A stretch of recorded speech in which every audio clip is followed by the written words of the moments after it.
İngilis dilində cümlə qura bilmirsən, çünki bu qaydanı bilmirsən. Elədirsə, gəl mən sənə bu qaydanı izah edim.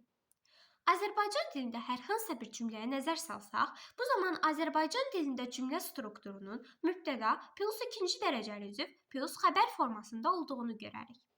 Verdiyim nümunədə mən məktəbə gedirəm. Gedirəm xəbər, mən mübtəda, məktəbə isə ikinci dərəcəli üzvdür. Bunu bu sadəlikdə ingilis dilində də etmək mümkündür. İngilis dilində isə mübtəda plus xəbər plus ikinci dərəcəli üzv qaydasına əsaslanır. Yəni, mən gedirəm məktəbə. Gəl indi sözləri bir-bir ingilis dilinə çevirək. Mən, I, gedirəm, go, məktəbə, to, school. Nə oldu? I go to school. Deməli, ingilis dilində cümlə qurmaq bu qədər sadədir. Sadəcə sən düzgün üsulu bilmirdin.